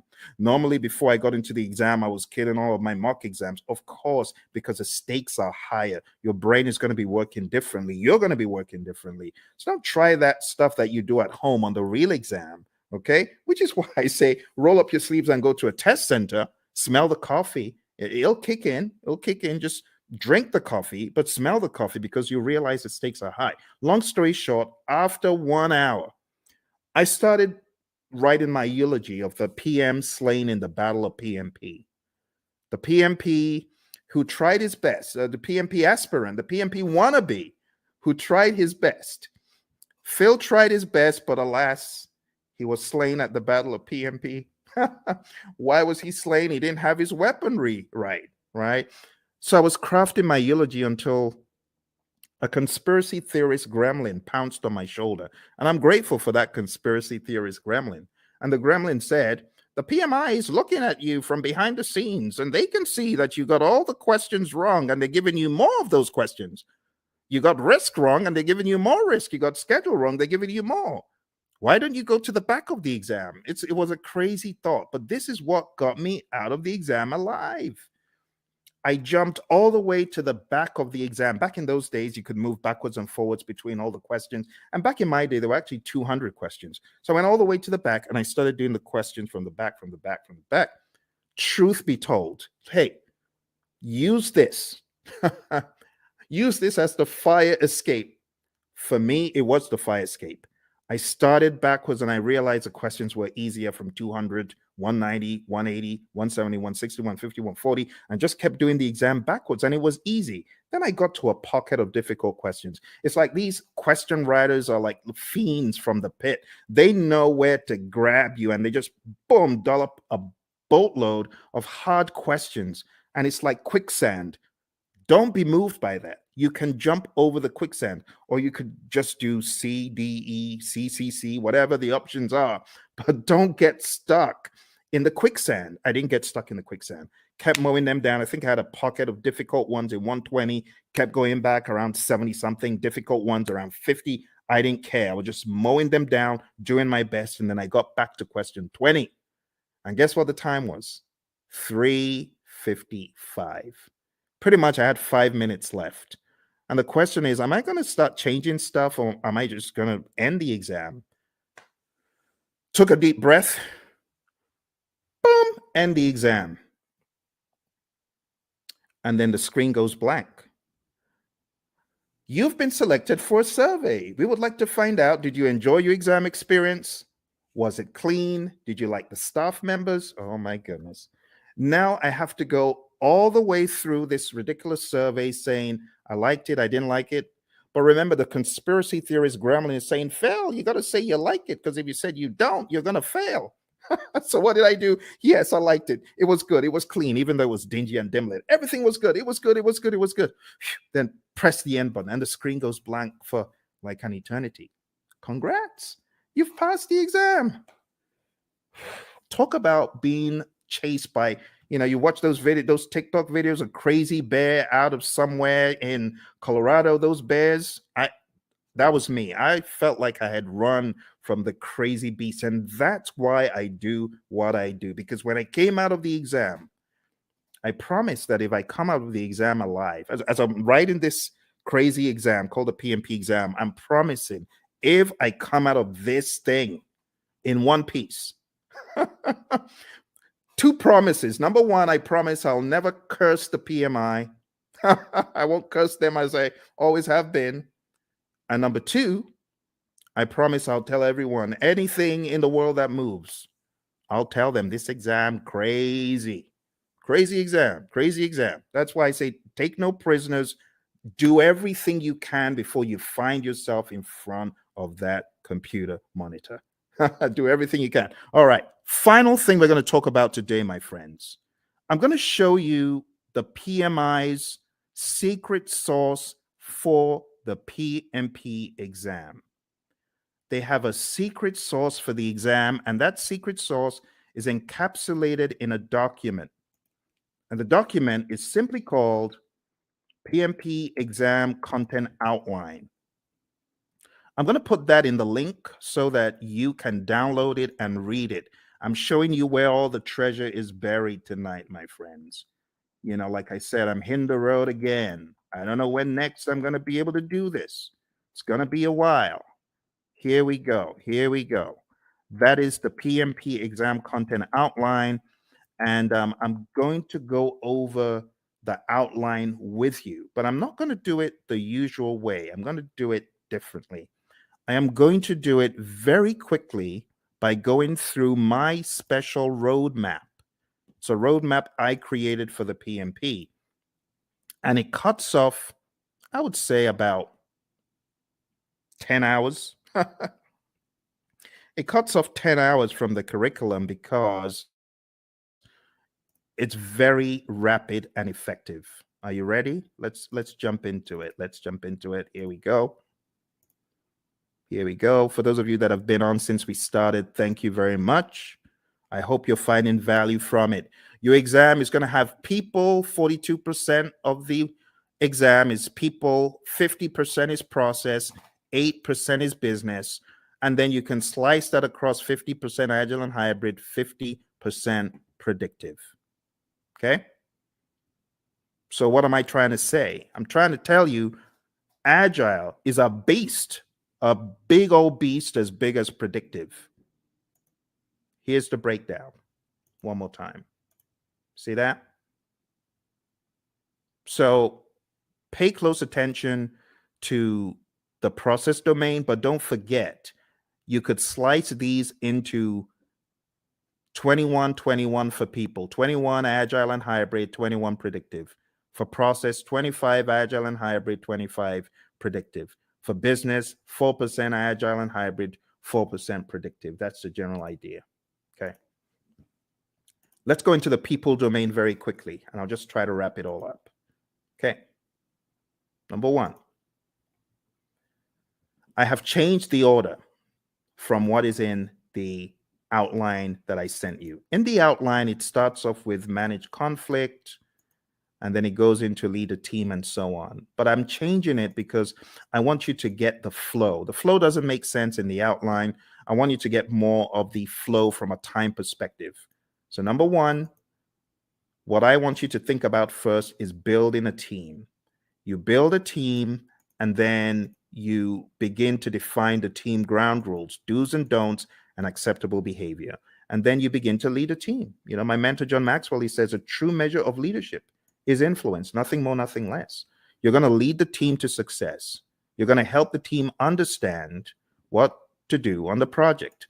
Leadership is all about example as well. The Hersey-Blanchard model is also a very good one to talk about here.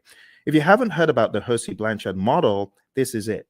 The thesis of the Hersey-Blanchard model is you need to be a situational leader. You can either be in a directing mode, depending on the individual.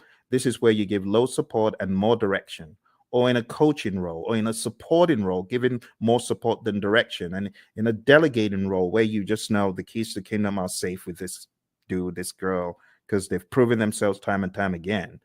But you don't always stay in one quadrant. You move around depending on the individual and the circumstance. With someone, you could have a delegating approach, but if you change the environment, you may need to have a more directing approach with that same individual. And that's the general idea. The other thing that you really need to know for your exam is the 5 stages of team development: the forming, storming, norming, performing, and adjourning. This will help you on the questions. There's also subtle lingo used. So when it comes to forming, the team members are independent. When it comes to performing, the team members are interdependent. So you got to understand PMI's lingo when it comes to these. I would say it's worth checking how they discuss the 5 stages of team development, or Tuckman's ladder, Bruce Tuckman's ladder. Also, as part of your journey, know the 10 tenets of servant leadership: listening, empathy, healing, awareness, persuasion, conceptualization, foresight, stewardship, commitment to growth of people, and building community. You already know the PMI isn't going to do this in parrot fashion, but you do need to be very comfortable with the narrative. Also, for the people domain, you need to understand the Thomas Kilmann conflict mode instrument. There's no image of this in the PMBOK guides, any publications from PMI, but you need to realize that you could be somewhere in the middle as far as your approach to conflict, or you could be very forceful to get your way, or you could be in a collaborate or problem solve mode, which means you're assertive about your needs and the other person's needs. You could be in the avoid or withdraw mode, or you could be in the accommodate or smooth mode. The accommodate or smooth means you're more focused on the person's needs than yours. Avoid or withdraw means you don't care about yours or the other person's needs. You just want to escape. And that's okay. But avoid or withdraw is not the end. You could be back. You could be back with some additional backup. It depends. Okay. So there they are again. The Thomas Kilmann conflict mode instrument, PMBOK 6, page 349. If you're in PMBOK 7, it's talked about differently. It's kind of wonky because it kind of went off something else instead of sticking to the Thomas Kilmann conflict mode instrument itself. This is what I would recommend, though, for your exam prep. Okay. So going back, we've talked about 6, 12, and 2. The other things you need to know for your exam: definitely understand how you as a leader should build shared understanding. Then we go to task 5, ensuring team members and stakeholders are adequately trained, which is a no-brainer. Number 13, mentoring relevant stakeholders. Whether you're the scrum master or the project manager, you should mentor. Empower team members and stakeholders. Manage conflict. This is where the whole conflict dialogue now comes in. Number 11, engage and support virtual teams. Understand the concept of the fishbowl window. Number 9, collaborating with stakeholders. Number 7, addressing and removing impediments, obstacles, and blockers. Number 3, supporting team performance through the application of emotional intelligence. Number 14, I beg your pardon, promoting team performance through the application of EI. And number 8, negotiating project agreements. Now, 3 and 14 are very close. Supporting team performance and promoting team performance, they're very similar. Supporting the team means you're there for them, you big them up in a meeting, you don't throw them under the bus. Promoting team performance through the application of EI is different. This means you are emotionally intelligent. Emotional intelligence means you're able to control your emotions, bridle your emotions, and you're also able to influence the emotions of others. And that's the people domain very succinctly, okay? As easy as ABC. But don't forget, in the document I sent you, every one of these is broken down into smaller enablers. I would recommend going through the PDF that I put in the chat. That will help get you to excellence in this. Okay, let's move on to the process domain. Before we get to the process domain, I really want to accentuate a couple of tools. Okay, the stakeholder power interest grid is big. Make sure you understand that before your exam. You could have the power interest grid, the influence impact grid, and other allotropes of it, and understand the planned stakeholder engagement process. This is where we have our stakeholder engagement assessment matrix. I call it the SEAM. This is where you have your current state of the stakeholder, and that is your desired state. They're currently unaware. You want them to be supportive. The question for your team then becomes, how do I get Bob from an unaware stakeholder to supportive? What are the actions that we need, right? And those are the actions that you got to discuss. So this is a great conversation piece for the real world as well, okay? In the task of collaborating with stakeholders, in which process do you build trust and gain support from stakeholders? What do you think? A, B, C, or D? All right. I'll go quick. So the answer to this, my friends, is where you are communicating with the stakeholders and working with them. And therefore, the best answer is manage stakeholder engagement. You won't get questions like that on the exam because those are very prescriptive to process name, but still you could get the process names expanded upon and camouflaged. So you do need to know what you're doing in each process. Here's another one. On your agile project, when facilitating a meeting with stakeholders, it is critical to do what? Is it hold the meeting in person? Is it develop and distribute an agenda prior to the meeting? Is it bring snacks? Or is it use technology to record the meeting so you can reference as needed? What do you think? Which one is more agile than the others? Which one makes sense? Okay, so which one is critical? In which one would the meeting sink if you didn't do it? Think about it. It's like a trick question. But you're not required to hold meetings in person in the world of Agile. You don't have to bring snacks and you don't have to record, but it would make sense. For example, if you're holding a retrospective, it would make sense for you to have an agenda and for you to share that. Okay. So this is an example of how, oh, looks a little bit difficult. Am I in the world of predictive? Or mine, it sounds a little bit predictive in the answers, but it says agile. So you got to be ready to face things like that. All right, let's move into the next domain, which is process.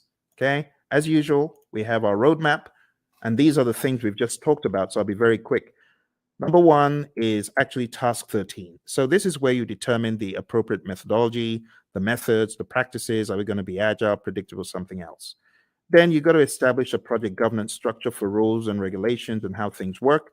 And then number 9 is pretty much integration. You got to integrate project planning activities. Number 17 is plan and manage project or phase closure, pretty much close project or phase, which we've already looked at today. Number 8, plan and manage scope. Number 6, plan and manage schedule. Number 5, plan and manage budget and resources. So at a high level, number 8 is really scope management that we looked at. Number 6 is schedule management. And number 5 is budget and resources. I'm sorry, it's a little bit obscured because of the color on the screen. Number 7, plan and manage quality of products or deliverables. That's quality as a knowledge area. And all of these also double in the world of agile. Don't forget.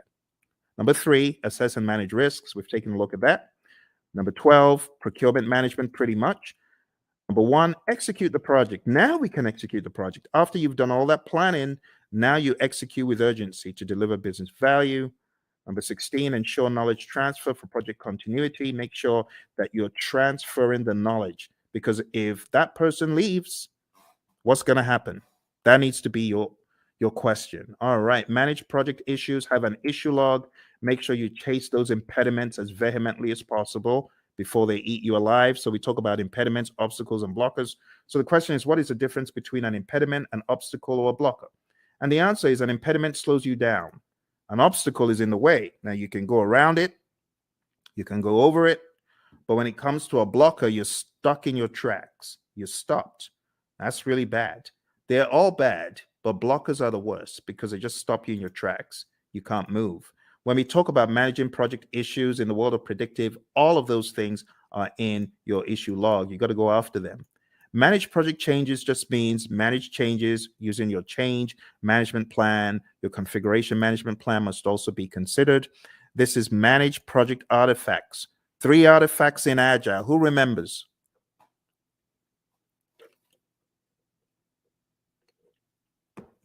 I'm getting some crickets. 3 artifacts we talked about. Does anyone remember?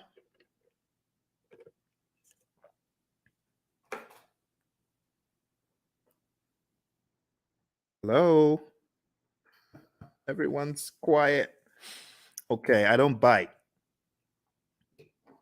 All right, so the artifacts I was looking for from the world of Agile is your product backlog, your sprint backlog, and your increment or PSI. In the world of predictive, I was expecting the baselines and the plans pretty much. They're possible artifacts. We could also say our burn charts are artifacts from the world of Agile and things such as that. There are other things we could include. All right, managed communications is the next one. Pretty much managed communications, the communication knowledge area, and then engage stakeholders pretty much the stakeholder management knowledge area that we've taken a look at. Okay. Don't forget, there's some really important stuff in the Agile Practice Guide as far as the incremental agile predictive iterative mantra, knowing when one is better than the other. So if there's a low degree of change, but there's a high frequency of delivery, it's incremental, stuff like that. This image is going to help you master.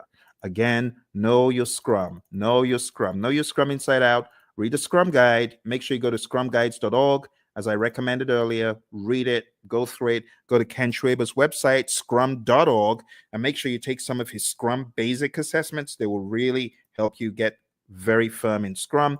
And don't forget the PMI's Agile Practice Guide, page 18, table 3-1. This is a table that you do, in my mind, absolutely need to know before your exam. And when it comes to the world of risk, just understand that risk can be positive or negative. Like in this image, we have, okay, the mouse gets the cheese. Well, that's a positive risk. Or the trap gets the mouse. Okay, it's a negative risk. But from whose perspective? From the perspective of the mouse. But what if we're talking about the homeowner? From the homeowner's perspective, what if the mouse gets the cheese? That's negative. So you always have to put on your perspective hat. Speaking of hat, the mouse is wearing a hat. So what strategy has the mouse adopted from this? Well, the answer would be mitigate. The mouse is trying to mitigate. Okay. Let's move on to the final domain. The final domain in this narrative, my friends, is a business domain. And in the business domain, we have 4 tasks. Number 1, plan and manage project compliance. Make sure that you are complying. Do not comply, because not complying could be bad.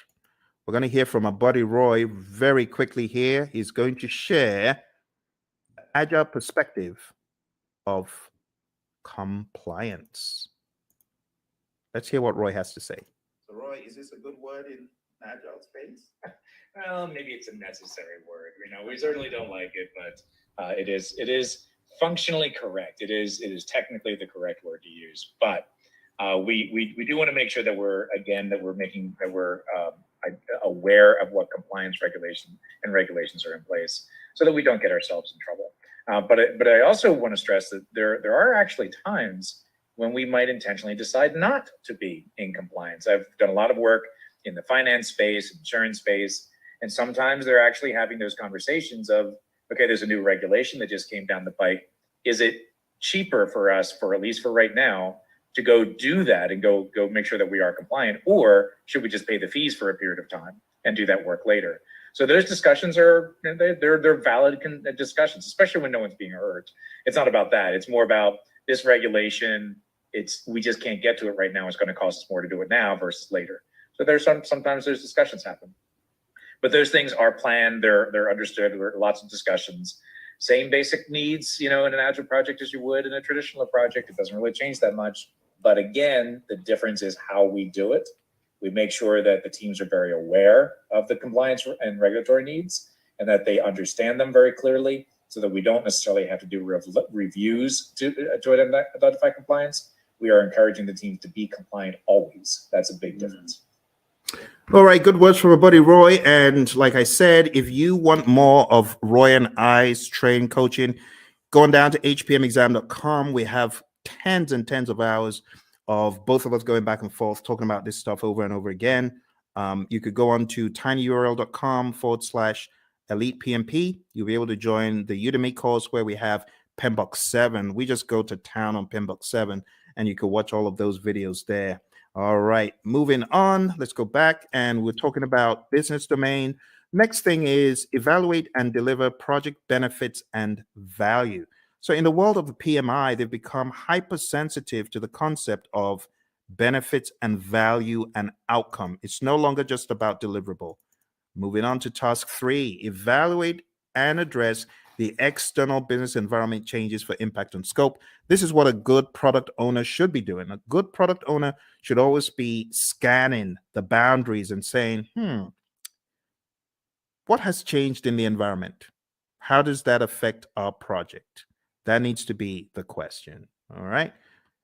As usual, I want to hear from my buddy Roy about environmental impacts. He always has such great wisdom to share. So let's listen to what my buddy Roy has to share. I hope the sound is coming across properly. It's a little bit different from Zoom's, this mechanism I'm using. So do let me know if you're able to hear the sound of Roy's voice. Let's listen. I'm glad to talk about the backlog. That's a very positive change. Obviously, observing and monitoring and all that sort of thing is really not that much different than you would do. That's a business thing. Your product management community, if you have one, they would be doing these sorts of things. And that part doesn't change. The part that does change, though, is that we're able to make those changes a lot faster. So if something is happening in the market, we don't have to wait 6 months or a year to implement it because of current projects. We change it now, or as early as is practical anyway. And the main reason that we can do that is because it's less impact to our schedule, less impact to our projects. We can make those changes a lot faster with significantly less impact to our project. All right, back to you, Phil. All right, awesome stuff from our buddy Roy. So now you understand the concept of the environmental changes and their impact on scope. We've got one more, and we're going to be done for the night. We're going to be done. So here's your last chance. Type in any questions you have. I'm sorry if you are typing in questions and I'm not seeing them. This is a different platform, so even though it's live, I am unable to see if you have chatted in anything. It's not coming through. You might want to go to LinkedIn and try, because a few moments ago, Lawan was chatting in and it did work for her on LinkedIn. So if you're typing in and it's not working, I am sorry. All right, let's go on to the final one, and it's support organizational change. And you as a project manager, this is your job. Your job is to support organizational change. If the organization is going through change, you got to be a champion for it. You got to make sense making sessions. You got to help the organization, right, in their sense making sessions. You need to spearhead and lead the charge. As it says here in what we have in 3.4, it says assess the organizational culture. That's number one. Number two, evaluate the impact of the organizational change to your project. And finally, evaluate the impact of the project to the organization. And then you got to determine required actions either way. That's the general idea. We're going to hear from our buddy Roy, and then we're going to wrap this up. So our buddy Roy is going to talk about organizational change from the world of Agile. Let's hear from Roy. So Roy, how do we think about supporting organizational change from this perspective? Yeah, this is huge in the Agile space. And the main reason is to enable Agile to work properly, you need to change the organizational culture. It has to happen. To support things like, experimentation and the ability to fail and removing impediments as quickly as possible. All of these things may be contrary to the way that your organization is set up and contrary to the culture. So as project managers, as scrum masters, you need to be evangelists and champions of the process and encourage that change by educating your leaders, educating your business partners, your stakeholders, making sure they really understand what this is all about. Organizational change, let's say this, the biggest barrier to Agile adoption is organizational culture. So if you're looking for one thing that's going to be your biggest problem, it's the organization itself, the culture of the organization. So you need to pay particular attention to that, because you're going to see behaviors that are more traditional in an Agile environment. But in an Agile environment, those traditional behaviors don't work, right? If you're expecting to see things the same way, do things the same way, and just do Agile, you will fail. It will not go well for you. You may get some benefits, but eventually you're going to start seeing where the organization is going to get in the way, and you will start very quickly falling back into traditional approaches because this Agile thing doesn't work here, right? And it's not that Agile can't work there, it's that your organization is just not changing to allow it to happen. All right, Phil, back to you. Awesome stuff as always from my buddy Roy, my Agile coach. Thank you, Roy. And with that, my friends, we are done. Or are we? There's one little piece left that I like to throw in at the end, just to help you see how far we have come. Because when I tell you we've climbed 1,000 mountains, you better believe it. We've climbed so many mountains that you won't even believe. When you see the roadmap of everything we've done tonight, you won't believe how much we've done. We've done a boatload of stuff. We've done so much stuff. It could actually be a little bit mind-boggling to you. So what I like to do at this point, I like to show like a roadmap of all the intricacies of the PMP exam. So let me just go over them one by one. First of all, we've talked about the world of predictive. We've talked about the world of agile. We've talked about the people, process, and business domains. We've talked about Scrum. We've talked about Kanban. We've talked about the Agile Manifesto, talked about the Agile Manifesto values and principles. And then I've shown you PMBOK 7. I've shown you PMBOK 6. I've shown you the 12 principles and the 8 domains. Wow. My goodness. Okay, let's put it all into perspective. I'm going to show you one more image to bring it home. This is going to be the coup de grace. It's going to help you see everything in one place. Okay. But are you ready? I hope you are. This is going to go pretty deep. Let's take a look. I call this the PMP mind map. PMP mind map. And this mind map encapsulates the entire journey. I think at the end of it, you'll probably appreciate all the work you have been doing, actually. All the work you've been doing to succeed on your PMP, you're going to see it come to light here. All right. Here we go.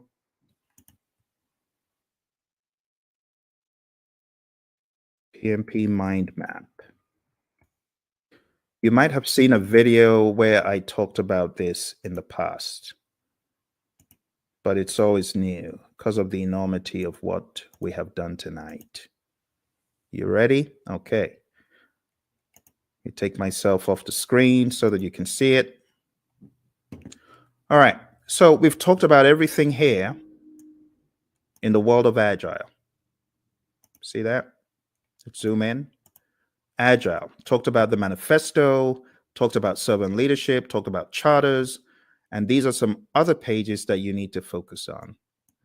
We talked about predictive, 5 process groups, 10 knowledge areas, 49 processes, talked about the principles and the domains, talked about the PMP exam content outline. Quick note on hybrid, if you haven't already read pages 26 to 30 in the Agile Practice Guide, you definitely want to.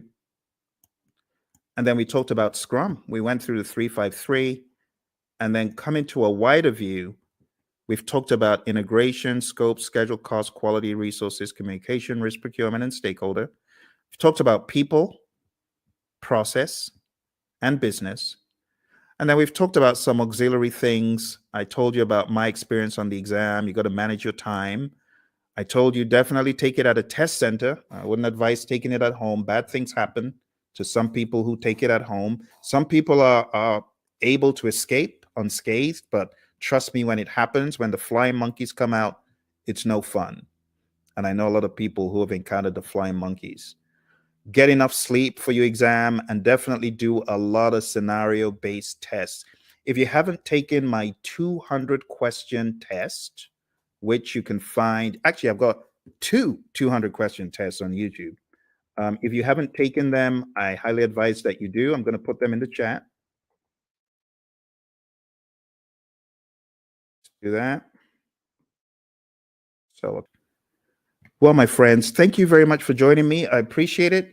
You take care, and don't forget, check out all the links, hpmexam.com, tinyurl/elite PMP, and tinyurl.com/elite CAPM. All right, you take care.